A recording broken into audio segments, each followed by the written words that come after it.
ರೋಗಕ್ಕೆ ಏನಿಲ್ಲ, ಹೇಳಿದ್ನಲ್ಲ ನಾನು. ಬೆಳೆ ಪರಿವರ್ತನೆ ಒಂದು ಪ್ರಮುಖ ನಿರ್ಧಾರ, ಬೆಳೆ ಪರಿವರ್ತನೆ. ಎರಡನೇದು ಬದುಗಳ ನಿರ್ವಹಣೆ.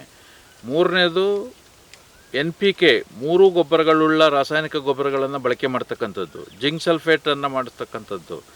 ಆಮೇಲೆ 2 ಸಲ ಕಡ್ಡಾಯವಾಗಿ 10 ರಿಂದ 12 ದಿವಸಕ್ಕೆ ಒಂದು ಸಲ ಮತ್ತು 20 ದಿವಸದ ಅಂತರದಲ್ಲಿ ರೋಗ ಬರದೇ ಹೋಗಲಿ ಸ್ಪ್ರೇ ಮಾಡ್ತಕ್ಕಂಥದ್ದು. ಇದನ್ನು ಮಾಡಿದ್ರೆ ಖಂಡಿತ ಕಂಟ್ರೋಲ್ ಮಾಡ್ಬೋದು. ಇಲ್ಲ ನಿಮ್ಮ ಕಣ್ಣು ಮುಂದೆನೇ ಇದಾವೆ ನೋಡಿ, ಕೆಲವು ಪ್ಲಾಟ್ಗಳು ಕಂಟ್ರೋಲ್ ಬಂದಿರತಕ್ಕಂಥವು ಇದ್ದಾವೆ.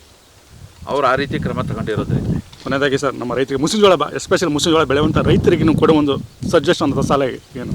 ಸಜೆಷನ್ ಅದೇ ಹೇಳಿದ್ನಲ್ಲ, ಆದಷ್ಟು ನೀವು ಕಂಟಿನ್ಯೂಸ್ ಒಂದೇ ಬೆಳೆ ಬೆಳಿಬೇಡಿ. ದಯವಿಟ್ಟು ಪಲ್ಸಸ್ಸು ಅಂದರೆ ದ್ವಿದಳ ಧಾನ್ಯಗಳನ್ನು ಬೆಳೆ ಪರಿವರ್ತನೆ ಮಾಡಿ. ಇದೊಂದು ಬೆಳೆ ಹಾಕಿದ್ರೆ ಅದೊಂದು ಬೆಳೆ ತೆಗೀರಿ. ಆನಂತರ ಬದುಗಳನ್ನು ಸ್ವಚ್ಛವಾಗಿಡಿ. ಆನಂತರ ನಾನು ಆಗಲೇ ಹೇಳ್ದಂಗೆ ಪೊಟ್ಯಾಷ್ ಉಳ್ಳ ರಾಸಾಯನಿಕ ಗೊಬ್ಬರಗಳನ್ನು ಬಳಕೆ ಮಾಡಿ. ಮತ್ತು ಜಿಂಕ್ ಸಲ್ಫೇಟನ್ನು 6 ರಿಂದ 8 kg ಕಡ್ಡಾಯವಾಗಿ ಎಕರೆಗೆ ಬಳಸಿ. ಮತ್ತು ಅದರ ಜೊತೆಗೆ 2 ಸ್ಪ್ರೇಗಳು, ಅದು ಲೇಟಾಗಿ ತಗೊಂಡ್ರೆ ಆಗಲ್ಲ. 10 ರಿಂದ 12 ದಿವಸ, 12 ರಿಂದ 13 ದಿವಸದೊಳಗಡೆ ಒಂದು ಸ್ಪ್ರೇ ಮೆಟಲಾಕ್ಸಿಲ್ ಪ್ಲಸ್ ಮ್ಯಾಂಕೋಜೆಬ್ ಮಿಶ್ರಣದಿಂದ.